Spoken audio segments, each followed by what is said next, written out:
Hey, hello everybody. Welcome to Local Stories, our monthly event talking about local history and local people from Amersham Museum. Today we have one of our volunteers giving us a presentation, Martin Pounce, who is a history teacher and is very passionate about local history, in particular the Tudors and 19th century industrial history. Today he will be telling us about the Tudors in Amersham and the research that he's done with other people kind of around the Martyrs play. So Tudor Amersham, this is the result of some of my researches during lockdown, and the contents. I suppose what I'd started thinking was, it was like a Tudor town in the textbooks. And I've now discovered really that it isn't anything like the Tudor town that we think of.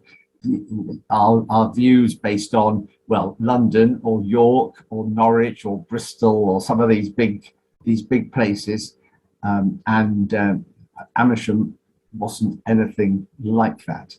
And I think I'm going to ask the question: was it a small town or a big village?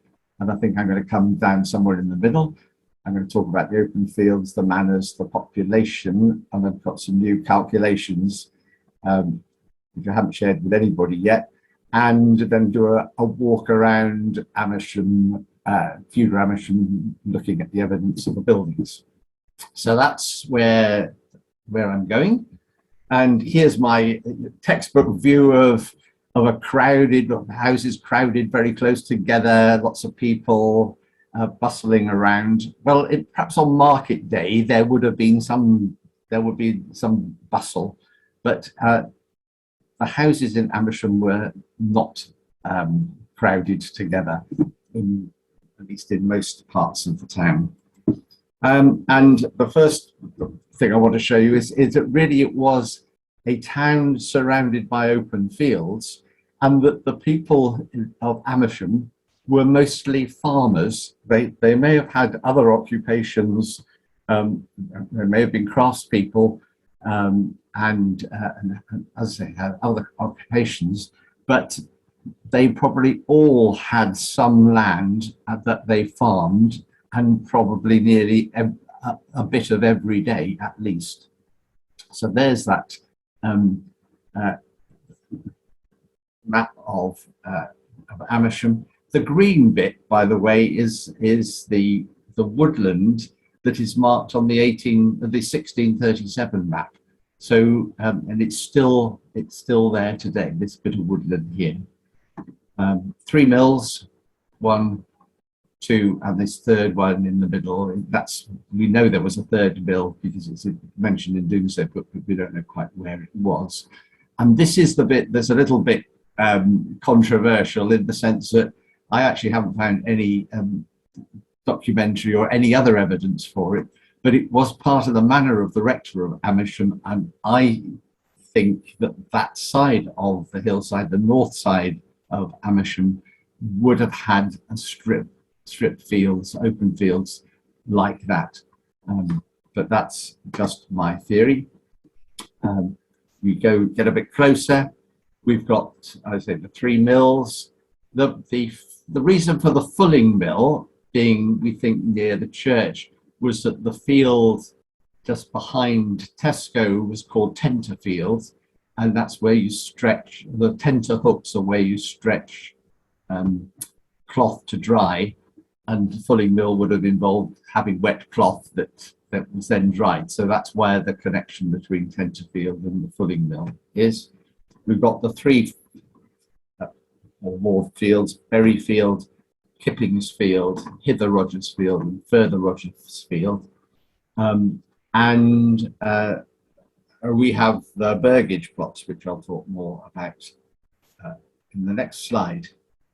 I think this was the core of the village, the church, the lord of the manor's house at Berry Farm. That's the bailiff's house rather than the actual lord of the manor, but the one who looked after the manor for the lord.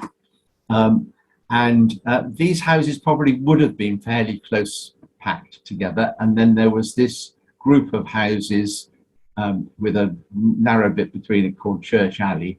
So that would have been quite a sort of compact part of the original town.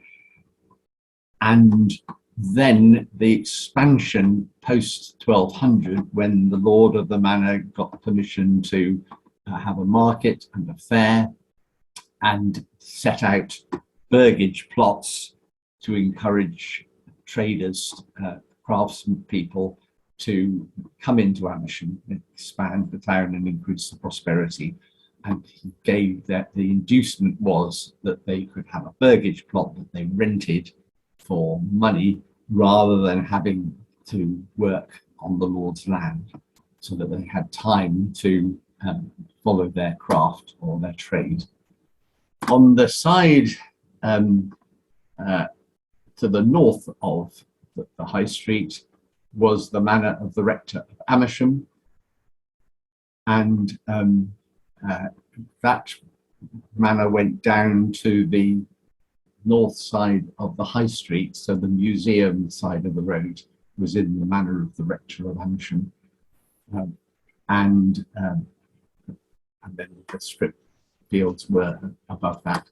Don't know where the rectory was, although of course we do know where the old rectory is, up Rectory Hill, but whether that was where it was before, I do not know.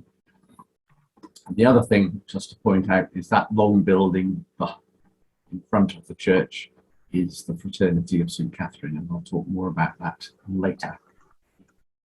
The question of was it a town? One of the issues is, well, did it have any self-government? And the answer was not really.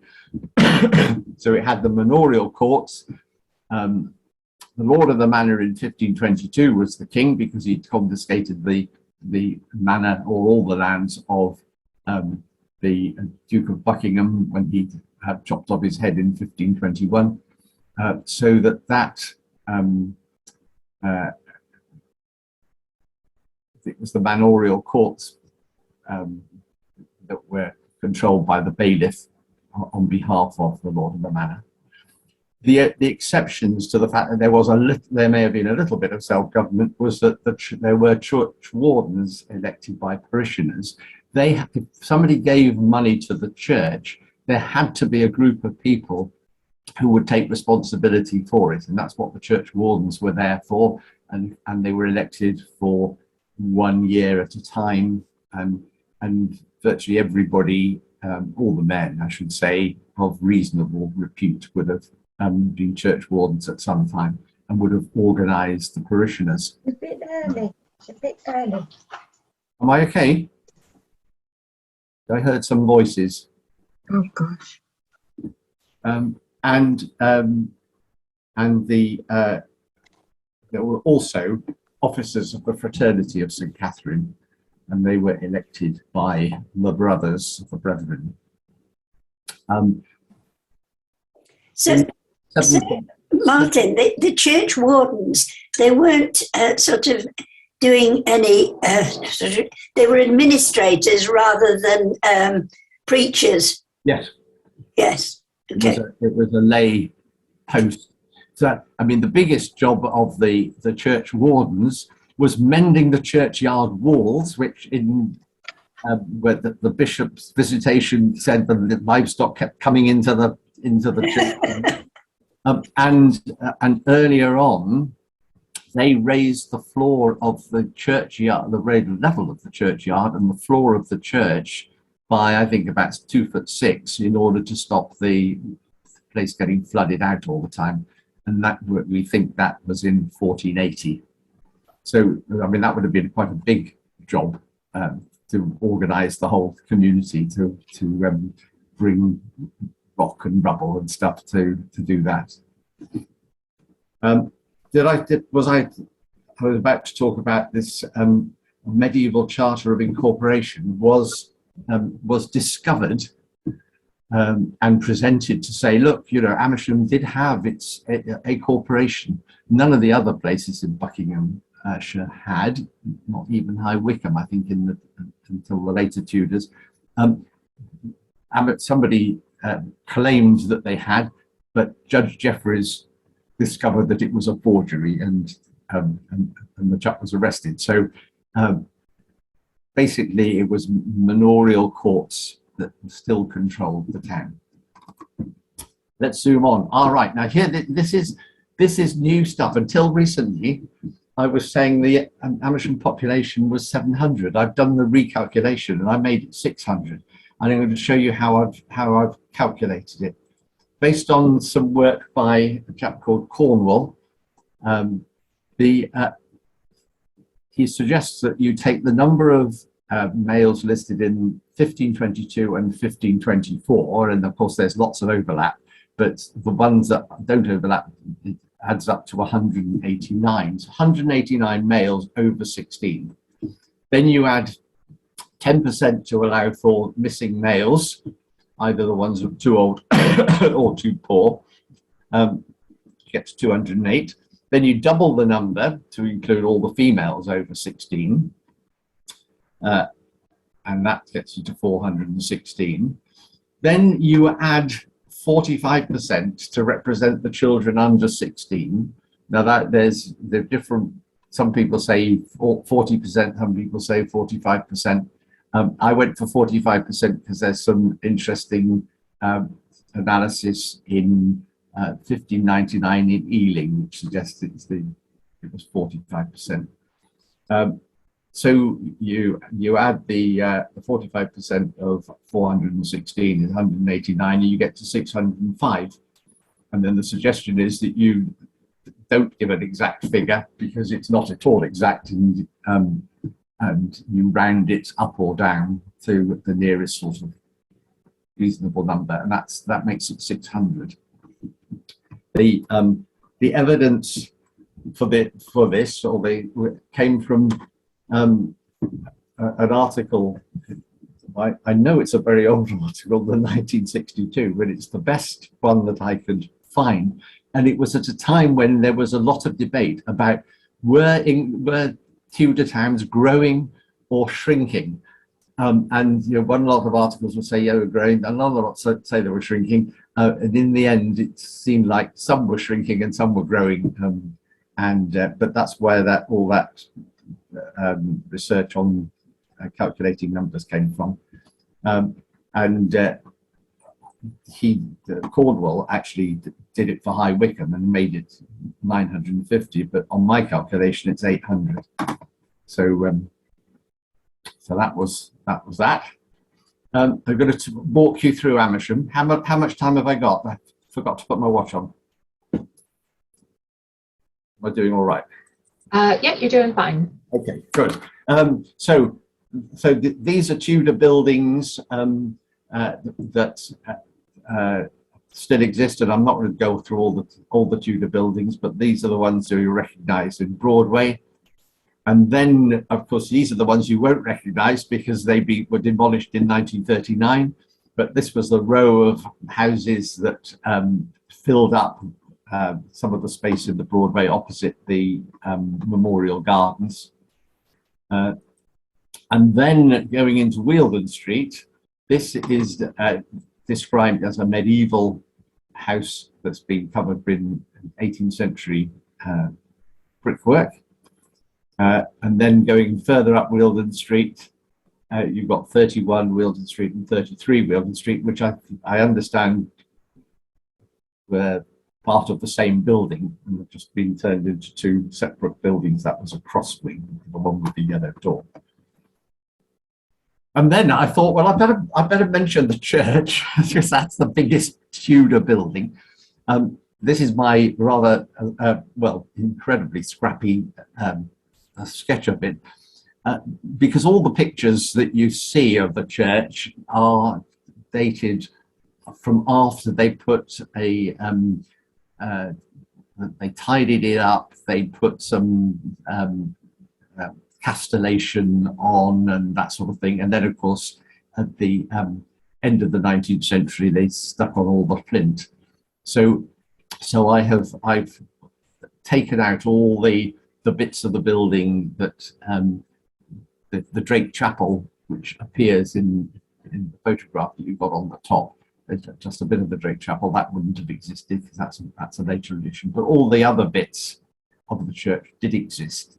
And it was the biggest building in the town, and it was the biggest and most important thing in the town because everybody believed in God and hell and wanted to avoid all of that stuff. And of course, now this is from Little Missenden, but it's the Doom painting, and there are lots of Doom paintings all over the place, and we haven't got any in Amersham. But this was the site that greeted everybody every day they went to church, and they went to church on so many days. And on the right-hand side, the damned being pitched into the fires of hell and all of that. That's what you wanted to avoid. And a lot of Tudor thinking was based on how on earth they could avoid that fate.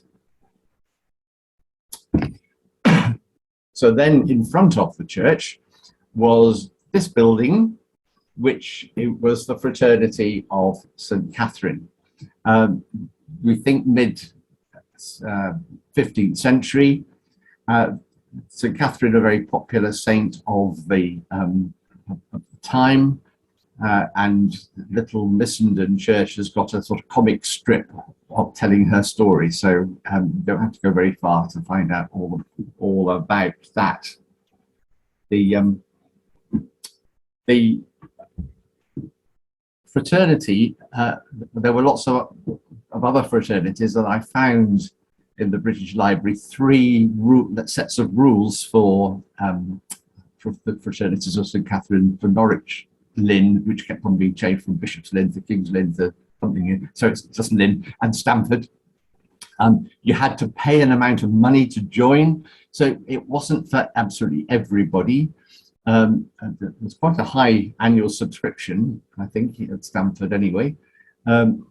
They used the money to employ a chantry priest to say masses for the dead, and there was a chantry chapel in St Mary's.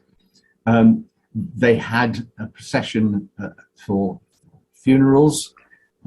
In Norwich, they would collect the body of any brethren dying within 8 miles in order to bury them. People were really afraid of death and wanted a proper burial, and they wanted lots and lots of people to be at their funeral.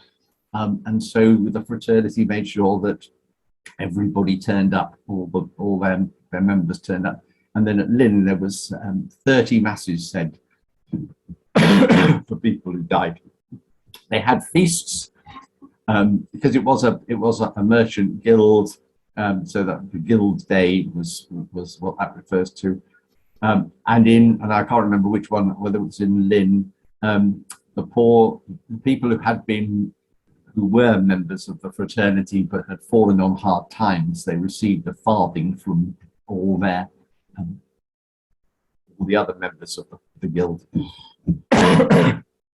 There was a rule about having to wear a particular livery hood. People could be fined for not wearing it. People could be fined for not attending a funeral or on the feast. And in Stamford, it was £1 weight of wax, because of course one of the big things about the fraternity was keeping a light burning in front of the statue of St Catherine in the church. You had to be an officer, or you could be fined for that if you were refused. And the chantry priest would also assist the rector, and also probably teach some reading to the boys.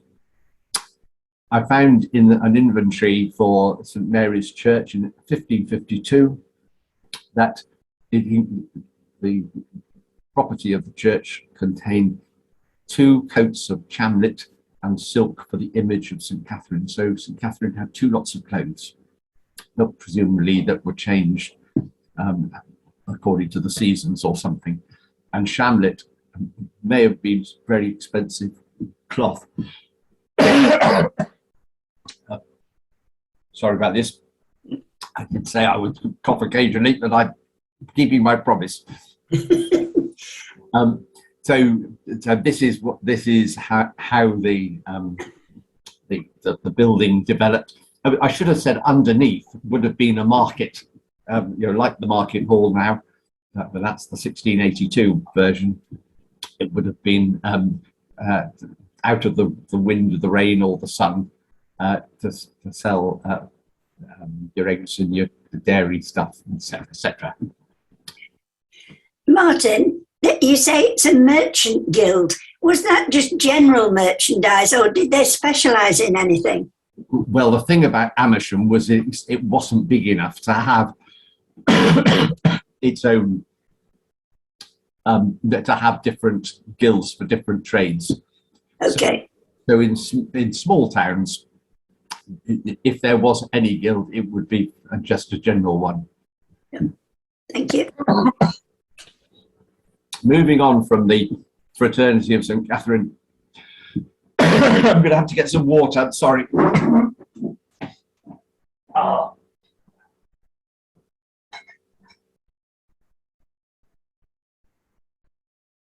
Sorry about that. Moving up the High Street, the corner of Church Street, that was probably a 15th century building, and then of course the gables is late 16th century. And then going up, there's between One Vision and Suitcases is Buckingham Gate, and that's a similar sort of size building to the museum. So that there were these two, quite imposing half-timbered buildings on the north side of the High Street, and the bit here, where was my cursor? The bit here is part of One Vision, and I didn't realise that until I was waiting for an appointment and saw the really thick beams in the back of that shop. Then we got the museum, which lots of people will know about, around about 1480. And then we got the tiny building that everybody knows, and probably the most photographed building in Amersham. They're always taking, stopping and having a look at that. And then cross over, and then if we were carried up, we get to Town Mill. So that's the end of the town, and virtually you're into the manor of Shardlows at that point. But crossing the road from the tiny building, 129, you get to, oh no you don't, I'm sorry, I've crossed the road too soon. Lincoln Cottage is in one of my books is described as medieval, although this 1958 listing reckons it could be late 16th century or early 17th century. My drawing of what it looked like, I've usually taken out the windows in the roof space, because I don't think that they would have been up there. There may not even originally have been any windows on the second floor. Now I'm going to cross over the road and I'm going to talk about my house.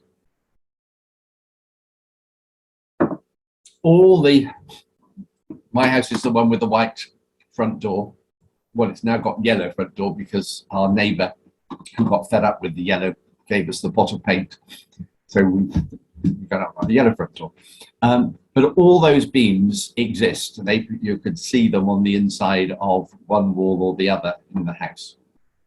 And it would initially have been on its own, and so that this building here is a mid 16th century addition, and I put it a fence because as cattle were being, I'm going to have to ignore that, as cattle were being driven down to the market, if they hadn't had fence, they would have got into the back.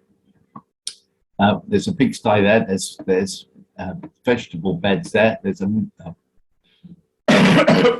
rather odd drawing of a well, fruit trees, nut trees, hens. This land would have gone all the way up to the Platte, and that was the burgage plot. So this land would have stood on its own. And my argument is going to be that there were lots of places along the high street where there were gaps. Now it's all these terraces, and there are virtually no gaps. In Tudor times, there would have been lots of gaps. You'd have been able to look up over people's fences, look up their gardens or their burgage plots. What I want to show in the next lot of slides is there are 4 features that tell us something about the house, I think. And the first of them is that there's a roof timber that's been, when number 84 was added on, that's the top of their roof, which conveniently sticks into our roof, into the halfway up our landing. The evidence here, this fireplace sticks into the room. If the number 84 hadn't been built on the side, then it's more likely, I think, that the chimney would have been put on the outside of the building and wouldn't be sticking into the room, it would be sticking out of the room.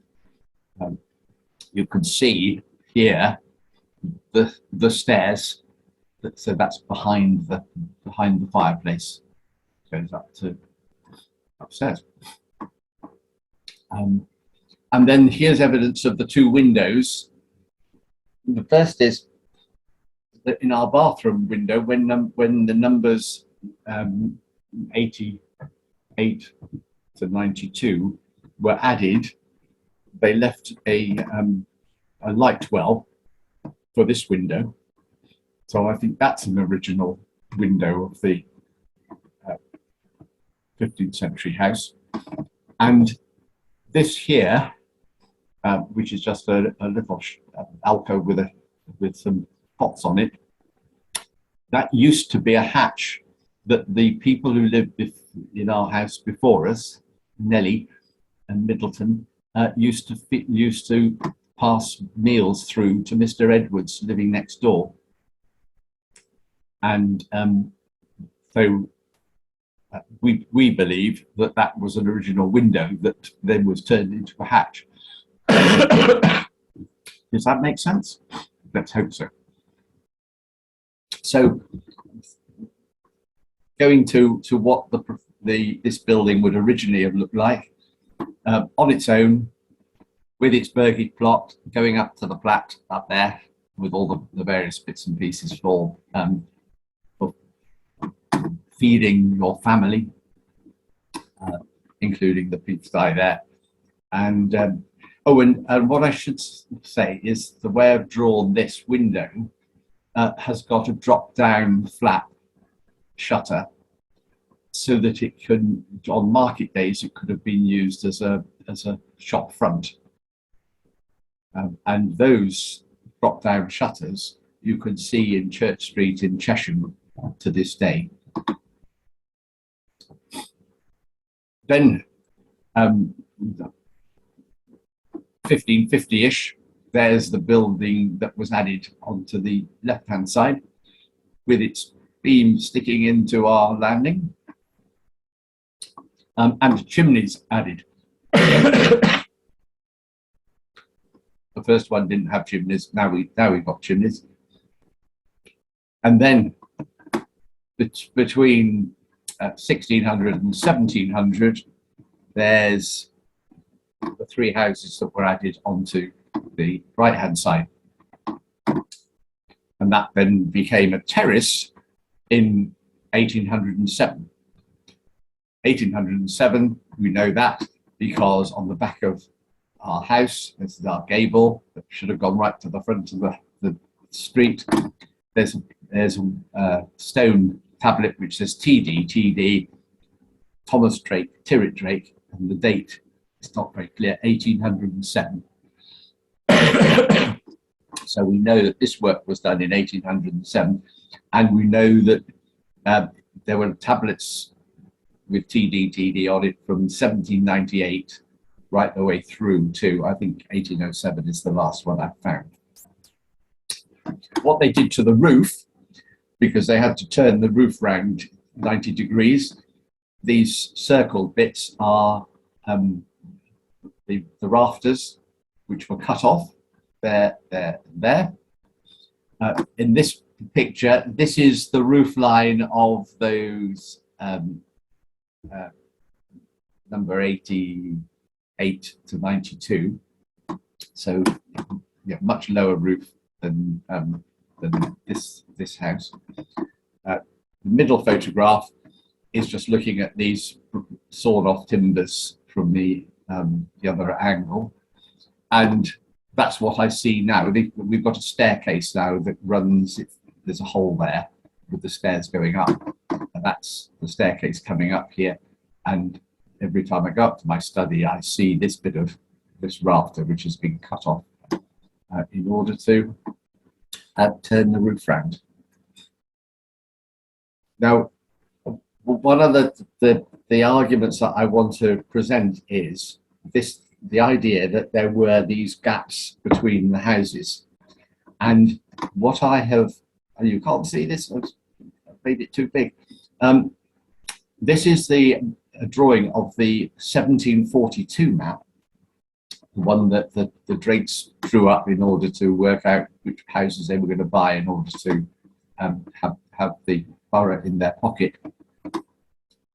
And there are, in fact, 252 houses marked, some of them on this side because they were in the manor of the rector of Amersham, didn't have a vote, and these ones on this side did have a vote and up there, but there are 252 of them.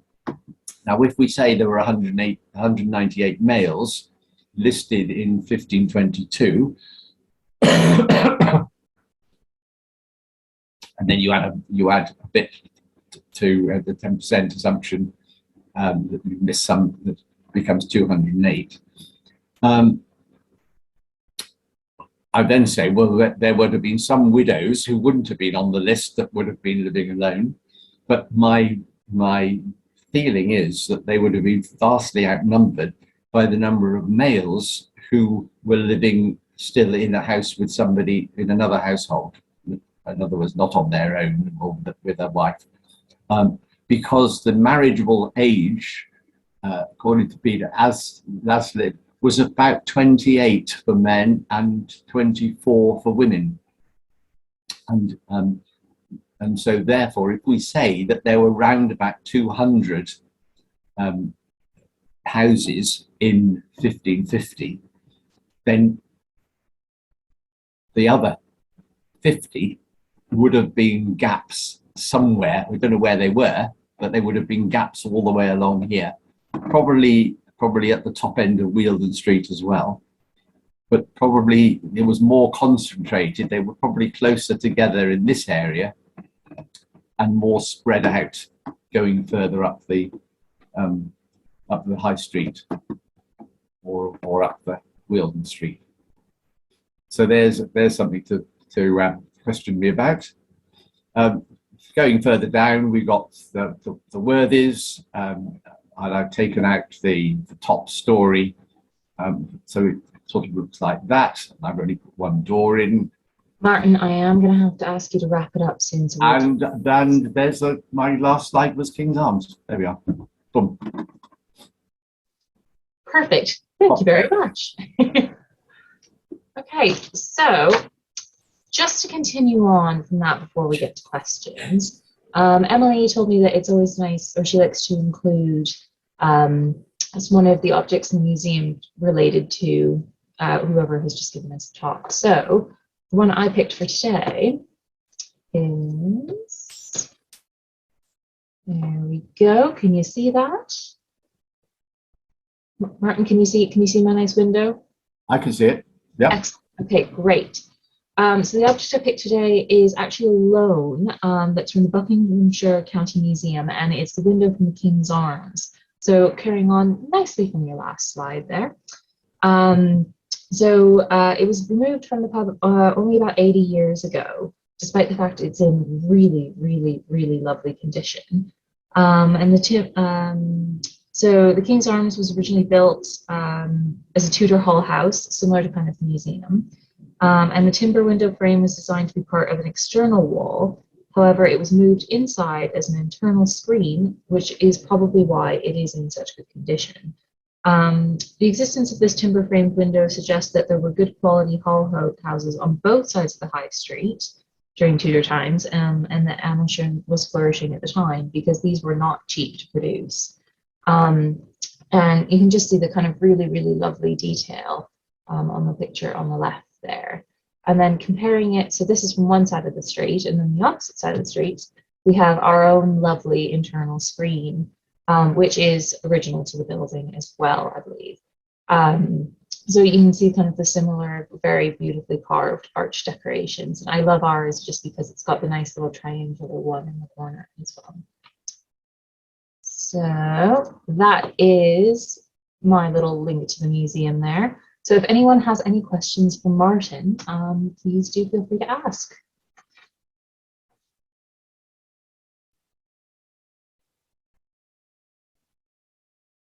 Well, I've got some questions then, if nobody else has any to start us off.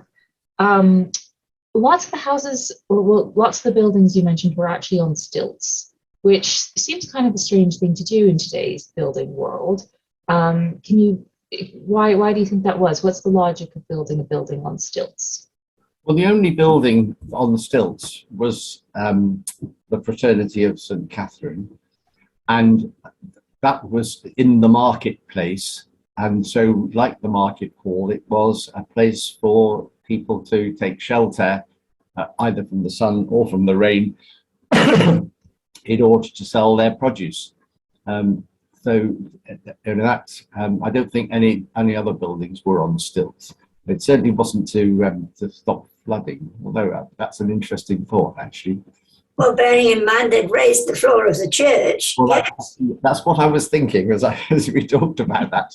I think I've got a feeling, but the town mill was on stilts. Jane Carfrae, who lives there, I told her that I thought the house was on stilts, and she said, "No, that's nonsense." But when I went round while they were doing building work, it did look a bit as though there might have been pillars and arches underneath. More research to be done. Yeah. How many of the houses would have been hall houses? I don't know the answer to that, because I don't all the ones that weren't cottages, little hovelly cottages. What is a hall house? My understanding of it is a single a single room that goes up to the roof, that's quite large, that sometimes had animals in one end and the family in the other, and on down the high street, sort of speculating, I might have found 6 or 7 of them. But it is only speculation. I think I really need to knock on doors, or the museum needs to knock on doors and say, "Come on, we have a look at the timbers in your house and see whether we can actually verify some of this stuff." But you've had a look at my house. Fascinating. Liz, I don't think it's so daft to think that the mill was up on stilts or even on little stone mushrooms, because it helped to keep the rats out of the corn.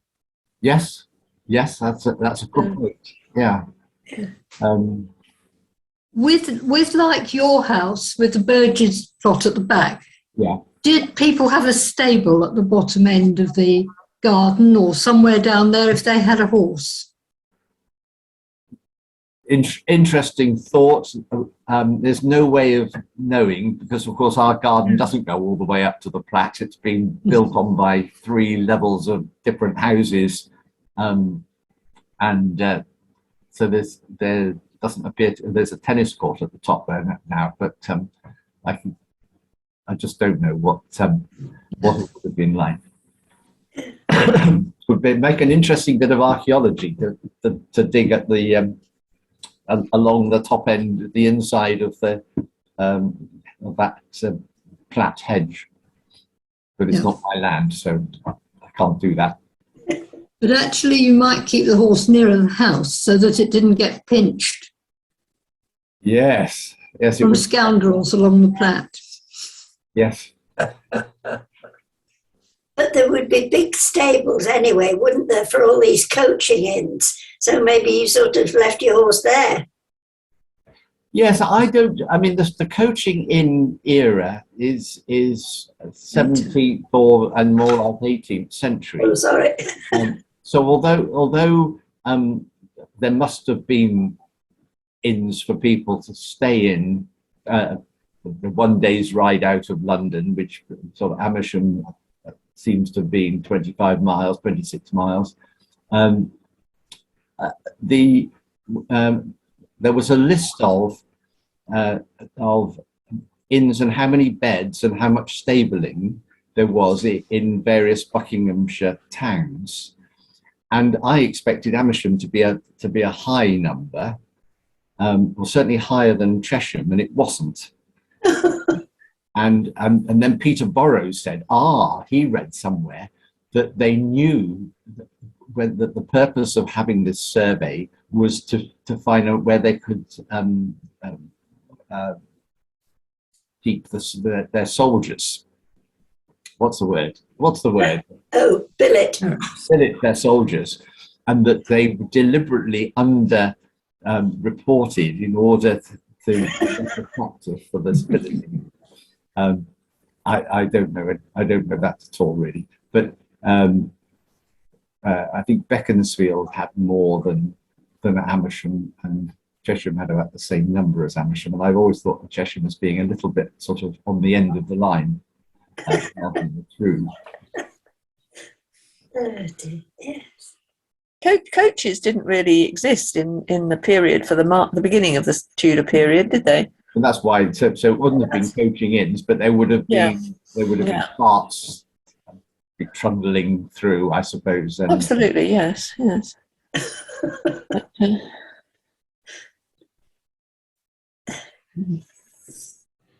Oh, it's fascinating. I missed something. I had to go out. Somebody was at the door, and somebody said something about putting mills on saddle stones. I've seen quite a few mills. I've never seen a mill on a saddle stone, but granaries, yes. Yeah, granaries. Yeah. So would the mill have had its own separate granary? Presumably it would. well, if you look at the range of buildings along Mill Lane, sort of on that corner, you can imagine that part of it would have been a granary. But of course, if a mill was actually taking the force of a revolving wheel, water wheel, and revolving millstones, having them on pillars rather than on firmly on the ground would probably be a dangerous thing to do. Yeah. I mean, I used to, as a teenager, I lived near a water mill and definitely was on the ground. Yeah. Going back to your horses, Martin, it's Ewan here. Yeah. Wouldn't a lot of the people in the town not actually own horses? Because surely most of the animals that did the work in the fields would have been oxen. Yes, I think they would have. Yes, yeah. You might have had mules or the pack horse type things. We had to get with quite a large grain growing area, and that grain had to be taken to High Wycombe, which is where the main corn market was for this area, and then it was taken from High Wycombe down to Headsall Wharf and floated down river to London. So you wouldn't have used oxen. I'd have supposed to transport that. But there would have been some horses, some mules, but people living in this house could easily not have had a horse. I can imagine that. I think if you were going in and out of High Wycombe, need mules, you certainly wouldn't fancy a horse and cart going down those hills, would you? No.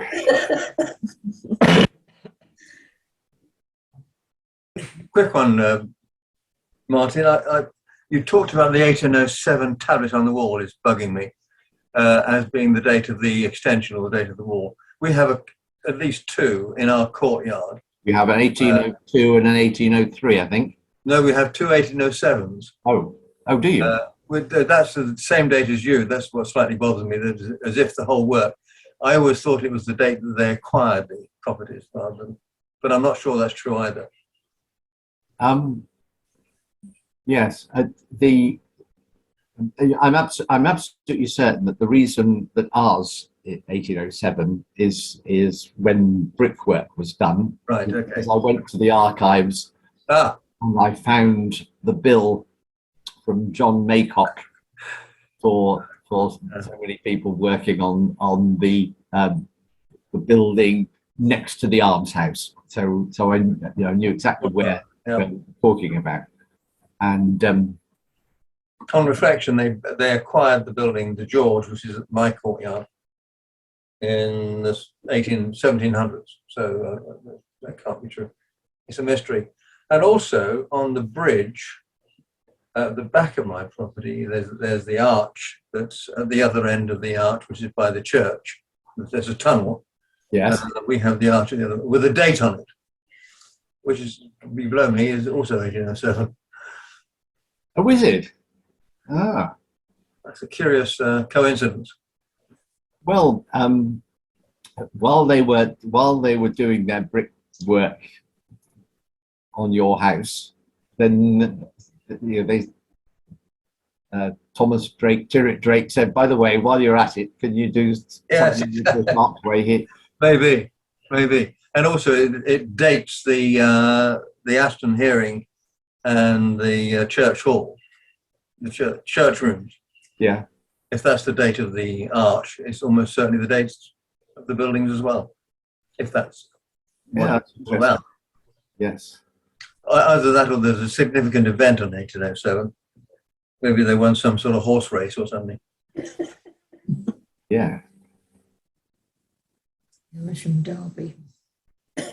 Thomas Tyrwhitt Drake died in 1810, so I get the impression. I'm going to have to ignore that phone. I can't mute myself because then I can't speak, can I? All this brickwork stopped with him once he died. Right. Ben? Martin? Yes? Yeah. Can I take you back to the map you showed early on with the Bishop's Road curving round and then joining up with the High Street near the church? Yes. Yeah.